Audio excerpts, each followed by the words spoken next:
Kenya. Sheria inasema kwamba, Mau and other Veterans Act, which says what are the things that they deserve, which must be done, so that kila wakati hatukutani tunaenda round, tunakutana tunaenda round. Bila hii kuwekwa katika sheria kabisa, kutolewa kwa katiba, downstepped into an act of parliament, ile inasema all, what exactly should happen, also those land matters and so on. Tutaendelea kwenda round na round na round, na tutaendelea viongozi kujitokeza na kwenda katika barrios za watu wa Mau wakifariki, wanasema sasa watambua. And it is really not kind to just go to the funerals of these heroes because you want to make it appear as if kuna kitu unafanya, ila hali walipokuwa hai you have not really done much. And so Honorable Raila, this is one thing that if the country can really get a law about veterans, Mau and other veterans, ndio wasaidiwe kiukweli, ndio tukubali kwamba walipigana mpaka even NC, when Mandela came here, he said inspiration was from Mau. Even, we were told the American Civil Rights Movement, some of the inspiration was from Mau. So something that is so large in Kenya, but Kenyans, particularly the leadership, we do not recognize it. We need to make that change. And finally, because I gave some of my time to Omutata, he's a good guy. These new heroes that we want. Finally, I think here kuna wale walikuwa wanacheza hapa sana, hata tukaingia tucheze na wao kidogo hata katika uzee wetu mdogo.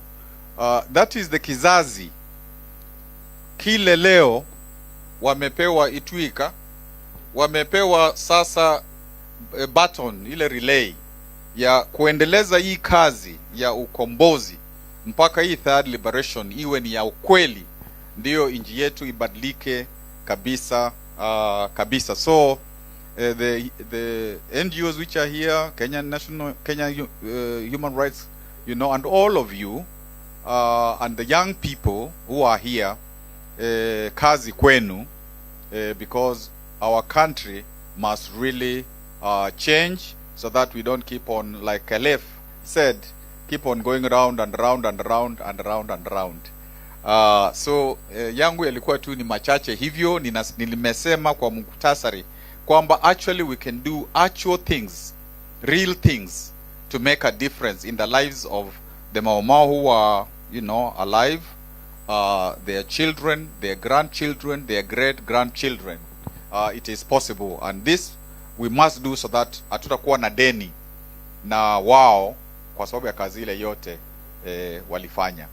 And I think now it is time to welcome the band a bit before we welcome the third Prime Minister of the Republic of Kenya. Asanteni. Asante mzalendo. Makofi ingine kwa mzalendo. Ni shujaa Mau we. Ni shujaa Mau wetu. Ni shujaa Mau we. Ni shujaa Mau wote. Ndio maana tunasema ni ndio maana. Ndio maana. Ndio maana. Ni shujaa Kimathi we. Ni shujaa Dedan Kimathi. Ni shujaa Mekatilele. Ni shujaa na Kwaitalele. Ndio maana. Ndio maana. Ndio maana. Ni shujaa, ndio maana. ni shujaa pio kama Pinto, ni shujaa pio kama Pinto, ni shujaa JM Karaoke, ni shujaa Kongo Karumba, ndio maana, ndio maana, ndio maana, ndio maana tunasema ni shujaa, ndio maana tunasema ni shujaa, ni shujaa ndugu yangu we, ni shujaa na mama yangu, ni shujaa Jennifer Miano, ni shujaa na ndugu zote, ndio maana, ndio maana, ndio maana, ndio maana ni shujaa kitoka Hengeri, ni shujaa Kelefu wetu, ni shujaa Khalif Kelefa, ni shujaa Yash Balgai, ndio maana, ndio maana, ndio maana, ndio maana ni shujaa na baba we, ni shujaa Odinga, ni shujaa na Jaramogi, ni shujaa Odinga, ndio maana, ndio maana, ndio maana, ndio maana ni shujaa na baba we, ni shujaa na baba we, ni shujaa na simba wetu, ni shujaa Raila Odinga, ndio maana, ndio maana, ndio maana, ndio maana ni shujaa wa mzalendo, ni shujaa mzalendo wetu, ni shujaa na wazalendo, ni shujaa wazalendo Kenya, ndio maana, ndio maana, ndio maana, ndio maana ni shujaa malibareta, ni shujaa malibareta, ni shujaa na Mau Mau, ni shujaa na Mau Mau, ndio maana, ndio maana, ndio maana, ndio maana ni shujaa Mombasa we, ni shujaa Malindi yote, ni shujaa Garissa we, ni shujaa Mandera kote, ndio maana, ndio maana, ndio maana, ndio maana ni shujaa Mwemuto we, ni shujaa Nakuru yote, ni shujaa Dandora we, ni shujaa na Korogosho, ndio maana, maana, ndio maana, ndio maana shujaa wazalendo wote, shujaa wazalendo wote, ni shujaa secondary liberation, ni shujaa Davinda Lamba. Ndio maana, ndio maana, ndio maana, ndio maana ni shujaa ya Shepaligaye, ni shujaa ya Shepaligaye, ni shujaa ya Shepaligaye, daktari wa katiba. Ndio maana, ndio maana, ndio maana, ndio maana ni shujaa na sisi we, ni shujaa na ndugu Maina, ni shujaa mzalendo we Maina, ni shujaa wa mapambano. Ndio maana, ndio maana, ndio maana, ndio maana ni shujaa kibwana we, ni shujaa muzalendo wetu, ni shujaa na babu we, ni shujaa na nyinyi wote. Ndio maana, ndio maana,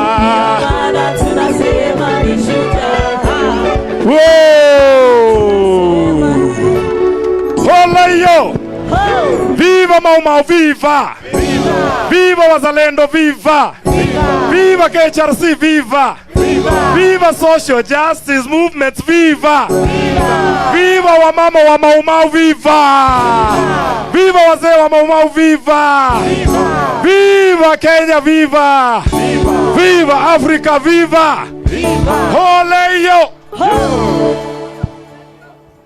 Asante, asante, asante. Nimeulizwa to give the apologies of Professor Makao Mutua. Alikuwa travel, he would have liked to be here, but it was not possible. Tumezichukua kwa sababu tumeelezwa jinsi yeye alichangia pakubwa katika kazi hii ya especially kesi kuchukua mambo ya Mau Mau Kenyan Human Rights Commission. Na mwisho kusema kwa mzee Gitu, thank you, thank you, thank you for your life of struggle. You are inspiration to us, and as we are concerned, you embody Field Marshal Dedan Kimathi, and there are young people here, there are not so young people here who will continue with the work that you have been doing and which you will also continue doing in your lifetime.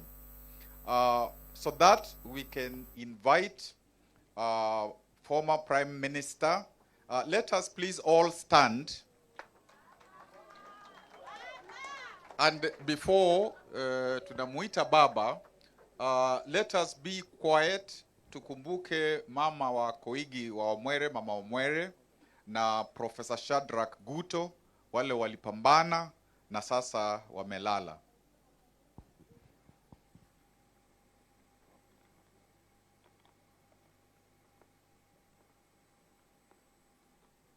Basi tukiwa hivyo tumesimama kwa shangwe, tumkaribishe guest of honor, former Prime Minister Raila Odinga. Karibu, karibu. Uzungumze.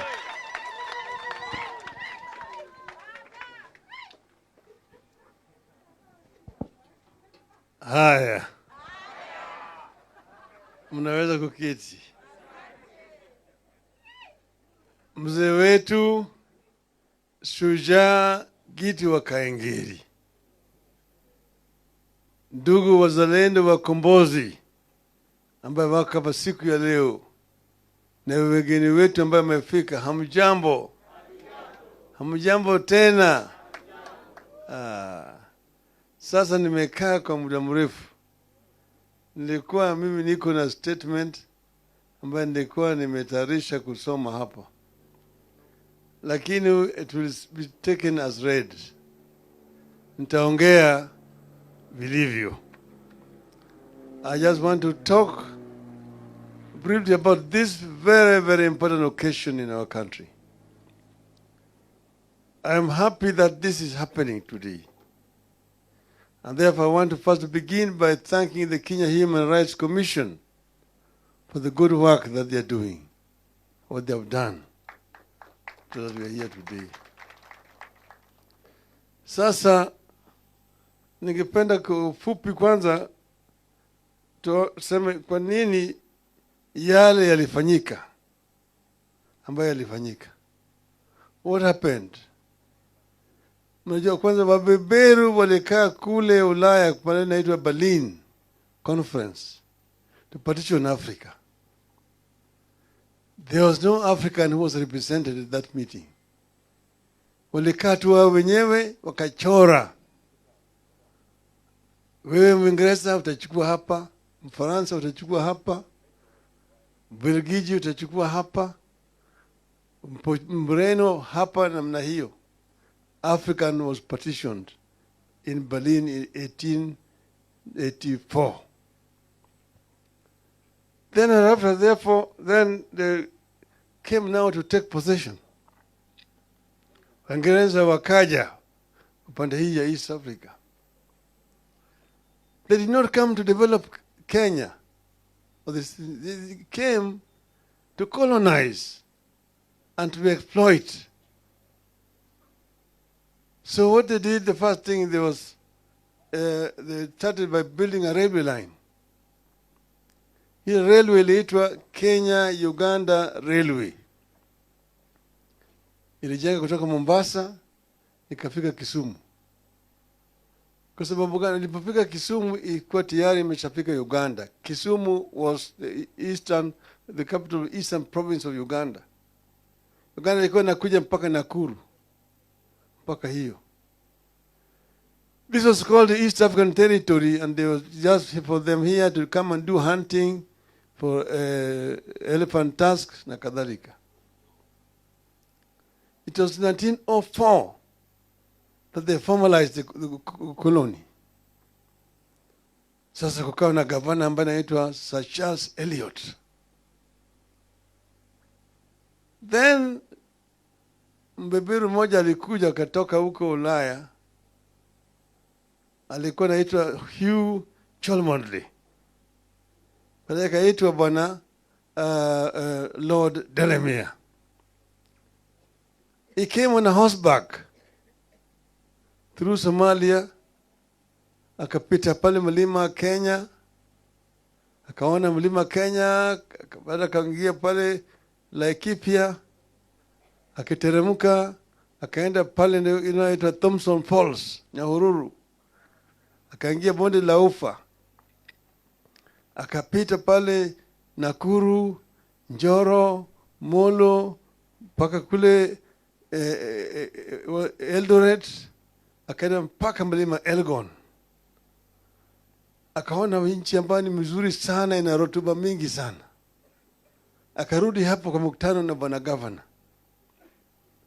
Sasa mkutano hiyo na governor akamwambia ati nyinyi mmejenga reli. You built a railway line all the way from Mombasa to Kisumu. It was called in the House of Commons the Lunatic Express. A railway line from nowhere to nowhere. What it will carry, nobody knows. So kasema hii gari itakuwa natoka Mombasa imebeba shehena mpaka kule Kisumu mpaka Uganda, lakini kirudi tuko narudi tupu. Manake kulikuwa hakuna mali na beba. Lakini mkianza kufanya farming, ukulima katika hii nchi hii ambayo kuna rotuba mingi namna hii, hiyo reli inaweza kufanya kazi.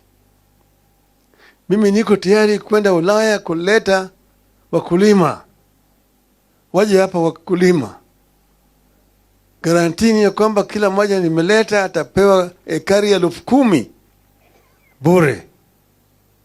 Pili, atapewa wale watu wa kufanya kazi kwa shamba yake hiyo vile bure. Gavana akakubali, wakaandika mkataba na Delemea aende lete wakulima. Akaenda Ulaya. Alipoenda kule Ulaya akaaddress town hall meetings London, Manchester, Birmingham, Liverpool. Anaambia watu kule Africa, we have got a land that is flowing with milk and honey, Canaan. Na kila mmoja ambaye atakuja atapewa ekari 10,000 bure na wafanyikazi kufanya kazi kwa shamba yake. Lakini wakati hiyo story ya Afrika kule Ulaya ilikuwa mbaya sana. Watu walikuwa wanaogopa Afrika.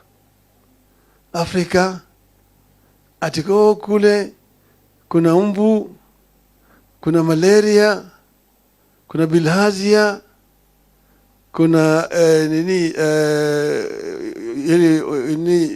nyoka na wild natives. Kwa hivyo watu wengi walikuwa hawana haja, wachache walikubali. Alipokuja hapa akafadhaika, akaambiwa angalie huko kusini Afrika. Akachukua meli hapo Mombasa, akateremka mpaka Durban. Akakule vile akafanya mikutano Durban, East London, Port Elizabeth, Cape Town, Kimberley, Johannesburg. Kule akapata wazungu ambao walikuwa mshaishi bara ya Afrika vizazi ya 4 ya 5, wale ambao hawaogopi Afrika, na wao wenyewe walikuwa wanafanya kazi kwa mashamba ya wazungu wenzao. So this prospect of coming and getting their own farms was very appealing, because there were people who were working in the farms of their own people. Wakaja kutoka kule Afrika Kusini. Ni sababu wale wengi ambao walikuwa hapa kwa wakulima walikuwa ni makaburu kutoka kule Afrika Kusini. Wengi wao walikuwa ni ngumbaru, walikuwa hata wajui kuandika, walikuwa naweka kidole.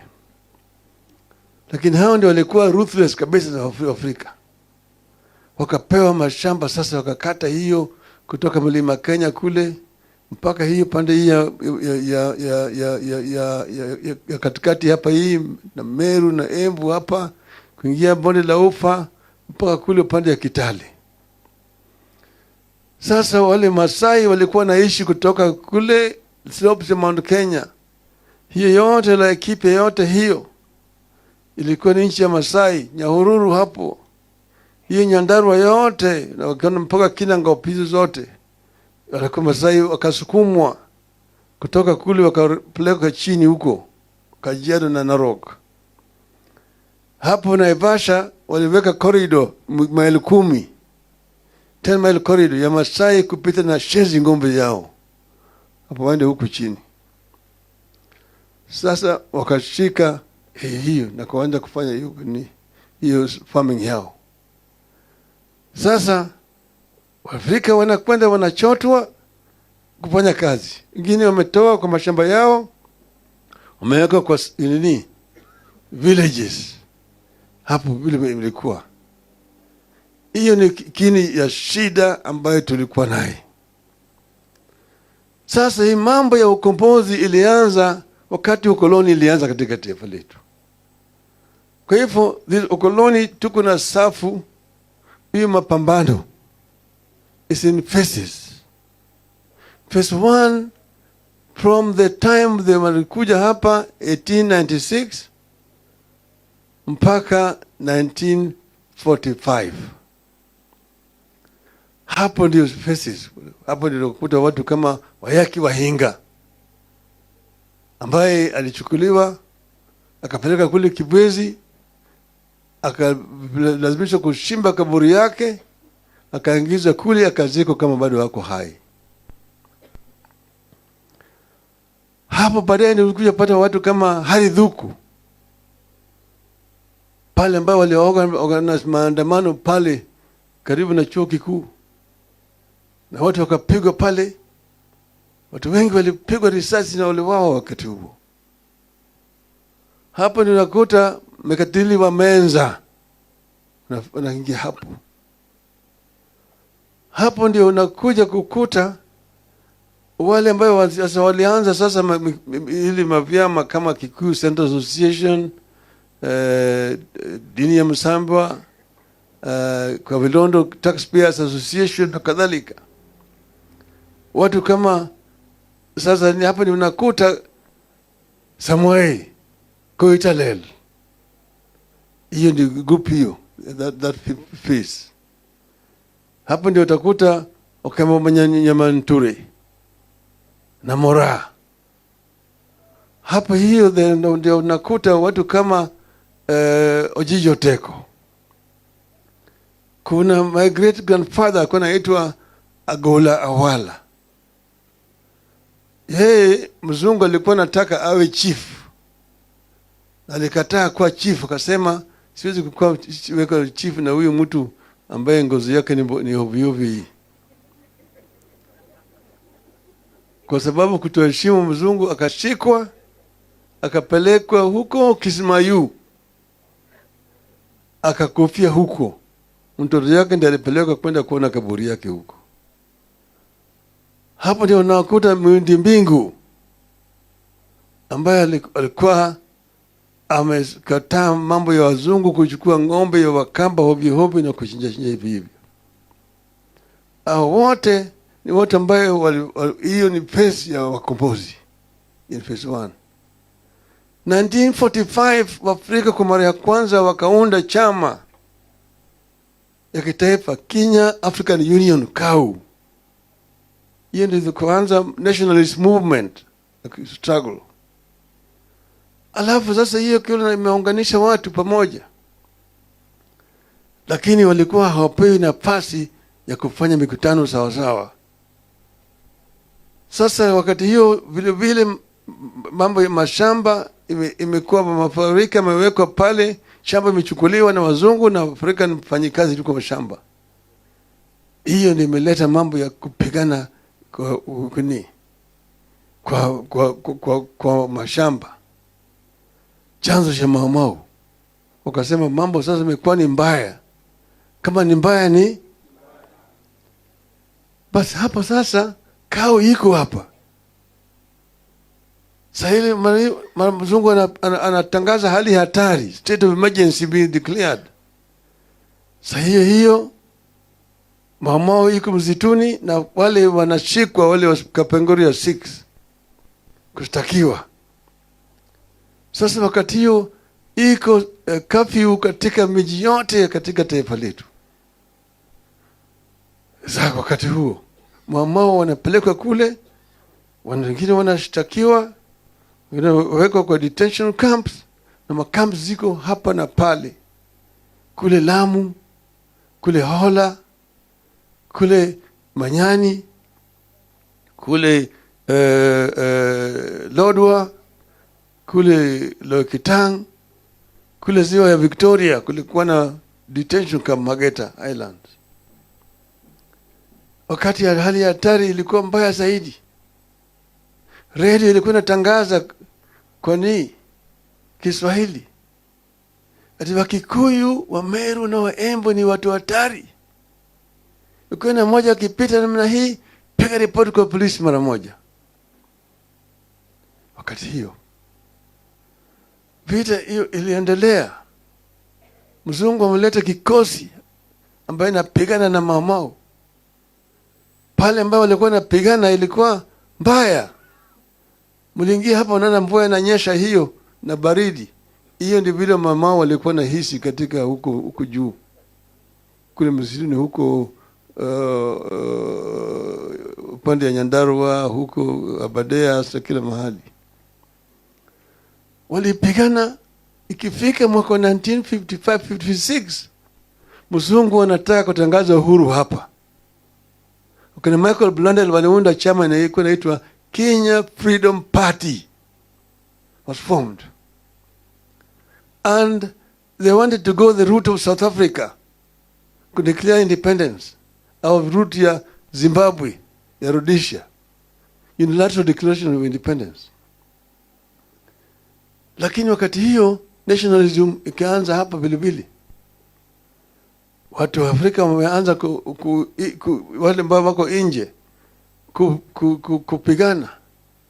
Ndio wakaleta reform kuna inaitwa the digital reform, ambayo imekubali wa Afrika kuchagua wabunge kwa mara ya kwanza 1957. The 8 first elected members of parliament. Sasa iko safu hiyo, walipoenda kwa bunge, wakaenda kwa bunge na kaanza kupigania haki ya Waafrika. Wakati hiyo kukawa na Lari Masaka, watu walipigwa kule Lari wakawawa. Kukawa na Hola Masaka, pale ambayo wafungwa wa Mao walipigwa wakawawa huko. Wakati hiyo we had 14 members of parliament or legislature at that time. Jaramogi alikuwa kiongozi, Mboya alikuwa katibu. Wakasema tupeleke mswada kwa bunge ili tuangalia hii mambo, hali ya wafungwa wa Mao ambao wanawawa katika jela. That motion was moved by Tom Mboya. And if you go into the Hansard, you will see the debate in the House that time. Waliongea ilipofika wakati wa Jaramogi akasema, in the heart of hearts of the African people, Jomo Kenyatta and all those who detained with him were and are the true leaders. And their continued detention offends the consciousness of our people. Jeremia Nyaga ambaye alikuwa kwa bunge wakati huu akatuambia, wakati Jaramogi alisema hayo maneno, ungesikia sindano imeanguka. Na kuna mtu aliamini ya kwamba yeye atalala nyumbani siku hiyo. Walijua yeye atachotwa siku hiyo, ataenda huko ndani. Lakini Jaramogi hakushikwa, alizidi kuongea tena kesho mpaka akatolewa kwa nyumba. Waafrika walikuwa pale, wengine waliogopa sasa. Jeremia Kiano akiongea, Julius Kiano alisema ati those people, Kenyatta and Co, were leaders at that time, but they were not elected. We are now the elected people, and therefore we are now the leaders. So Jaramogi akasema, akatoa statement akachallenge Kiano to go and hold a public rally in Fort Hall to ask the people who between the two of them is telling the truth. Fort Hall then is now today Murang'a. And then Kiano akaogopa. Lakini sasa hata Mboya akasema ati, Mr. Speaker, it is unfortunate that in the course of the debate on this motion, some irresponsible remarks have been made. You have nothing to do with the intentions of the motion. Irresponsible remarks were the remarks made by Jaramogi. In the end, they ate their words. Manake, Nairobi hapa statement ikatoka ya kwamba yale Jaramogi alisema ni tunaunga mkono. Kisumu wakasema namna hiyo. Kule Mombasa wakasema namna hiyo kwa dock workers. Kule Fort Hall wakatoa statement tunaunga mkono Jaramogi. Hapa ni mambo ikaanza sasa. Uhuru wakaanza kusema ati Uhuru na Kenyatta. Uhuru na Kenyatta. Ya kwamba tupate uhuru alafu Kenyatta atoke. Jaramogi asema no, it is not Uhuru na Kenyatta, it is Kenyatta na Uhuru. Kenyatta funguliwe, kwanza ndio tupate uhuru. Ili namna hiyo. Sasa hiyo ndio ikaleta hiyo movement.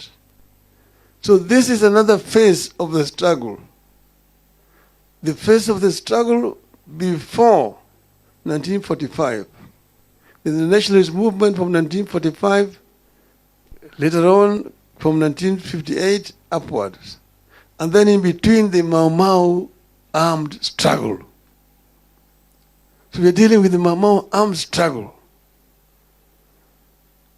which itself had a very, very accelerating effect in creating consciousness among the people across our country. Because from Mzungu, you are not a Kikuyu, you are not a Muluhya, a Jaluo, a Mkamba, you are just a bloody African. Kafia, very bloody African. So Waafrika wakaungana pamoja. Kwanza Mau Mau, pili sasa kwa hii nationalist movement ya ambayo sasa imeleta watu wote pamoja, wakaunga mkono. Kwanza kuliundwa mkono kule Kirigiti Kiambu walienda because after 1952 when cow was banned, Africans were not allowed to hold any national party. You could only have district associations. But after 1959, they allowed. And they went to Kirigiti, Kiambu, and formed KANU. But then wale wabeberu, wakaenda wakachukua Waafrika wengine, wakaanza chama cha KADU, to divide the nationalist movement. So this is the truth of the matter. So here, we today must ensure, because the battle against the British was fierce, and British was very, very brutal, and many people were killed, many people were maimed, many people were in the forests. When they came out, the issue of land, those Mabakaburus who was holding land around said they did not want to stay behind under an African government. Wanataka kutoka. Sasa wakasema serikali ya Uingereza iko tayari kuleta pesa kuazima serikali to loan Kenya government money to buy out the outgoing white farmers. Now, what the conditions which are tied to that loan which was coming was such that the Mau Maus who are coming from the detention camps could not satisfy the conditions. It was only the loyalists and the home guards who were working with the colonial system who became the beneficiaries. And that is what Jaramogi has recorded in Note to Uhuru. That those who sacrificed for the independence of the country were betrayed. They were completely neglected. They did not get what they were fighting for. Those who were working with the British, the home guards, and the loyalists became the beneficiaries. Hence, not yet Uhuru. So, Mzee Giti Wakaingeri is a great nationalist. I've known Giti Wakaingeri since I was a young boy. And he stood steadfast in fighting for the right of the people who sacrificed most during that struggle for independence. He has been uncompromising. He stood very, very fast. But then, when they took the case to the British court, and one of Paul Muite is here, is left, Gitobu Manyara was unfortunately not around here. Gitu came to me with his team and said the case is in London. Then I said I will try to use my position as the Prime Minister to negotiate an out-of-court settlement. I met the Prime Minister of Britain at a conference in Davos in Switzerland. And we had a side meeting, and I mentioned to him the problem that I have and that I want to go and discuss so that he can go and first prepare himself with his people. So from there, I came back here, and then I now went to London. And we had a conversation. And I explained to him the historical injustices. I had a memorandum that I had prepared, which we had forwarded in advance. And he agreed that he will try an out-of-court settlement. He negotiated it in the cabinet. They went to Parliament. And so the British Parliament approved the motion. And also an apology. So they agreed on out-of-court settlement, which is a token. They also agreed to come and put up that monument at Uhuru Park. I was there when we were breaking ground with the British High Commissioner for the construction, okay, of that monument. But that, of course, is not enough. It's not enough, and I was happy that this matter was raised during the visit to the King here. Actually, I was invited by the King to the dinner at State House. Because he is a personal friend. And we had worked with him and his foundation in rehabilitating Lake Naivasha, which was polluted, and marine life was actually dying in Lake Naivasha. So we met first in Oslo with the Prime Minister, then Prime Minister of Norway. And he asked me what his foundation could do. Then there were 4 projects we proposed. There was Mau Conservation, Abadeas, Nairobi River, and Lake Naivasha. They opted for Lake Naivasha. And then he organized a dinner in his residence in London. And I went with a delegation from here. And he invited the companies there which market Kenyan flowers in British markets. Tesco, Marks and Spencer, and several of those departmental stores. Immediately that evening, I was Minister Sally Kosgei. We had a pledge of 600,000 sterling pounds. By the morning, it was 1 million sterling pounds. Then he talked to the Dutch government and gave 6 million euros to rehabilitation of Lake Naivasha. And Lake Naivasha was rehabilitated thanks to then Prince Charles. So this matter was raised with him, and I was happy that Mr. Ruto raised it in his speech that day. And it's an ongoing conversation. Paul Mwita suggested a bipartisan approach of opposition and the government. But this must be an inclusive process that deals with all historical injustices and ensure that justice is done and that this matter is finally put to rest permanently.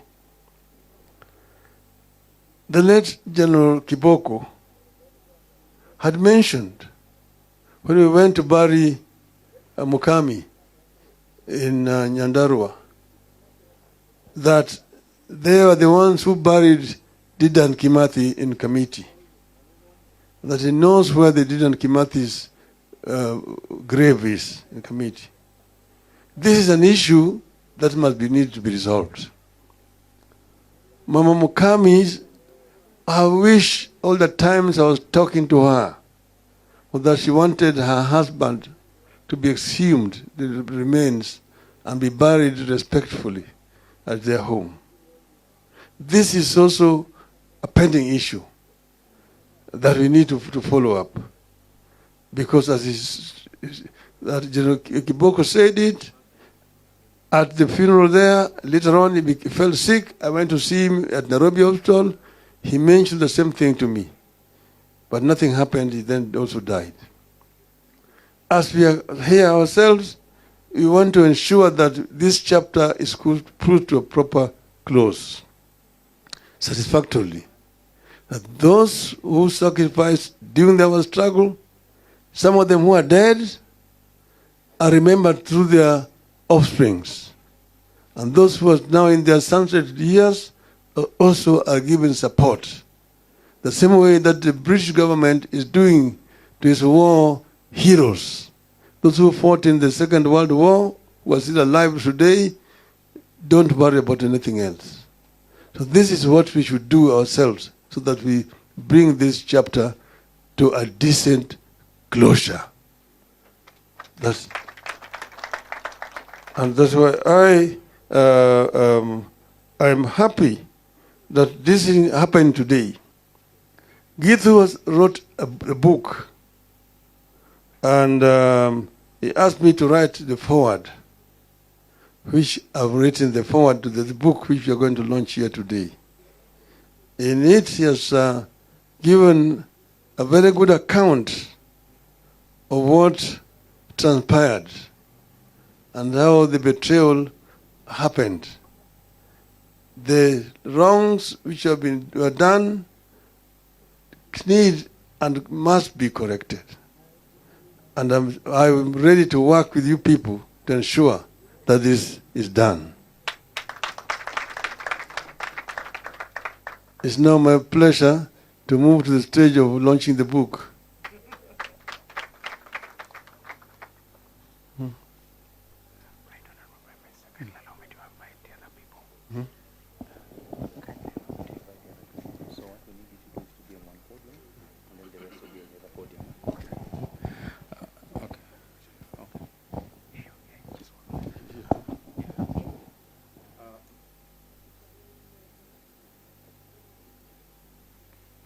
So, ladies and gentlemen, kindly permit me to invite the following dignitaries to the stage. Mheshimiwa Giti wa Kahengeri, please come to the stage.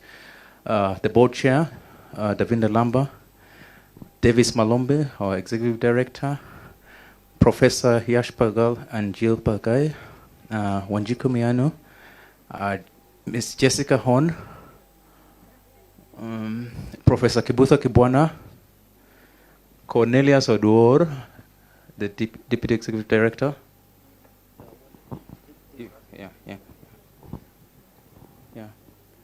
Peter Kiama, please come over.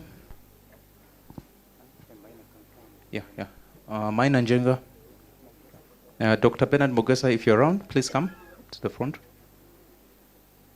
Malumbe. Yes, Ndawapanga.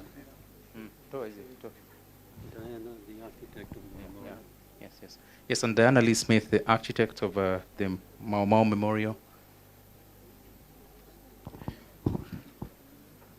Yeah, it's okay.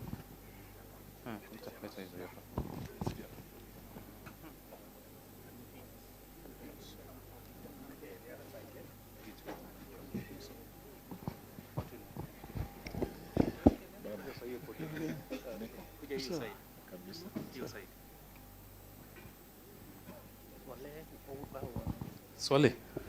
Yeah. Washira Koitalel. Brian, please give them a copy of the book.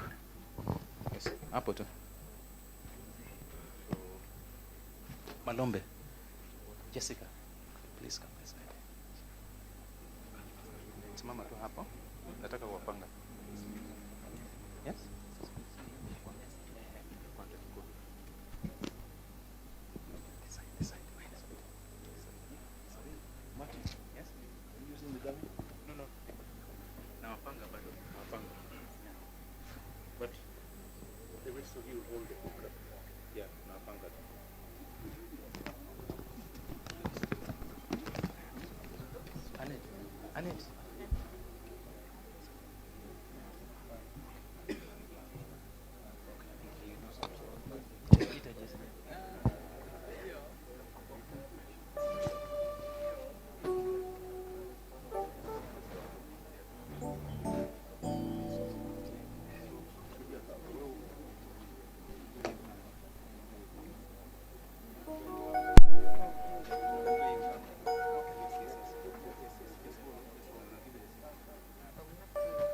Right Honorable Prime Minister, please. You need somebody to assist you.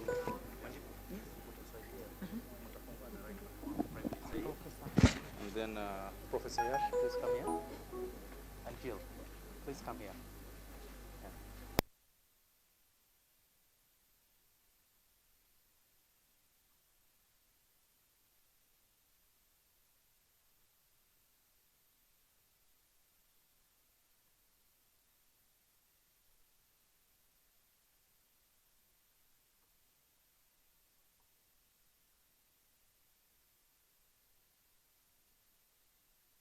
To untie this, and then also Mheshimiwa Gitu Wakahengeri to also untie that book symbolically at the same time. So I'll count to 3 and then you can do that. Oh, sorry. Yes, I'll count to 3 and then you can untie. So, Faith. Yeah. So, yeah, muko sawa? Watu wa media muko sawa? Aya. Aya. Okay.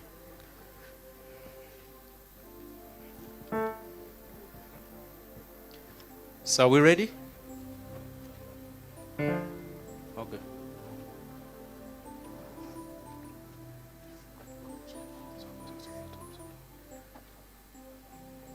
Okay. So we ready?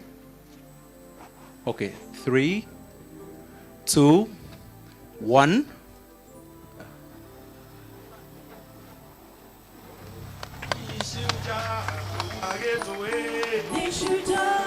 So the book,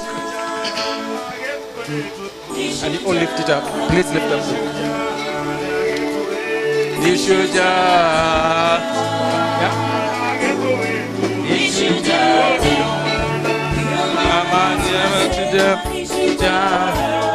You okay?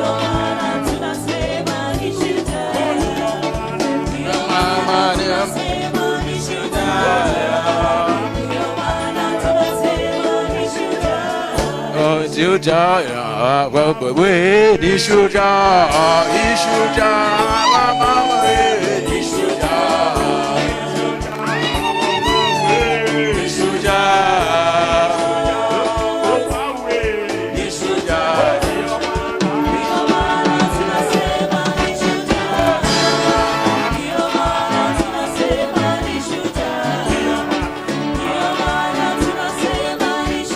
Nishuja,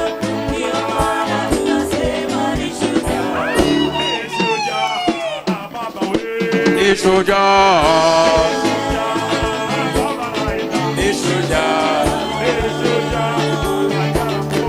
Nishuja, Nishuja.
Yo.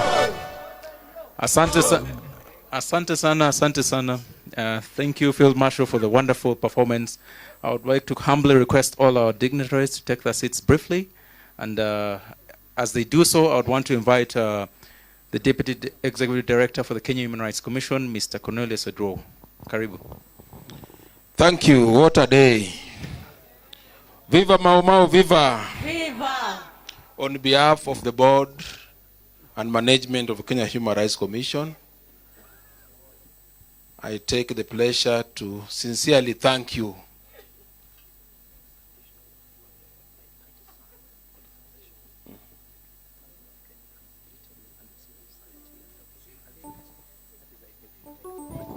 Thank you. So on behalf of the board and the senior management of Kenya Human Rights Commission, I take this opportunity to thank you sincerely for gracing this enormous occasion. I know it's not in vain.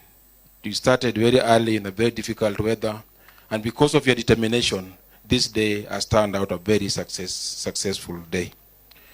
I think we've learned a lot, the history, the joining of the colonial time struggle, the Mau Mau, the representation from various groups. We've really learned a lot, and I think it was very deliberate that you also bring the young generation to see how far we've come. So special thanks to our chief guests, the Right Honorable Raila Odinga, Honorable Gitu Kathegeri, representatives from other liberation movements. I think it's only last week that we were also having a Senate open standing committee with the Mindungimi group.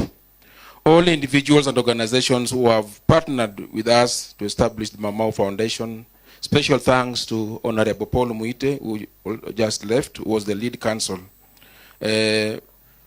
We cannot take it for granted the great job that has been done by the Field Marshal Band for making, for inspiring us throughout the occasion. So, as we move out, we really want to thank everybody that have left behind, civil society colleagues who have really stood with us in terms of thinking through this planning and the successful delivery of this occasion. Media, fraternity, the social justice movement. Ladies and gentlemen, this has been a great occasion, and Kenya Human Rights sincerely thank you for your support. So I'm guided that lunch will be served. So as you move out, you'll be able to pick your lunch coupons. You'll be guided by a number of KHRC staff and colleagues who are supporting us in doing this. So I believe that moving forward, we'll be able to pick up some of the key recommendations that have been made in this meeting. We take it seriously, the proposal for a bipartisan approach and the gesture that has been given by the British High Commission to open up space for discussions around reparation. So on behalf of the management, I want to say sincerely thank you and wish you a great day ahead. Asanteni sana. Viva Mau Mau, viva! Viva! Thank you very much.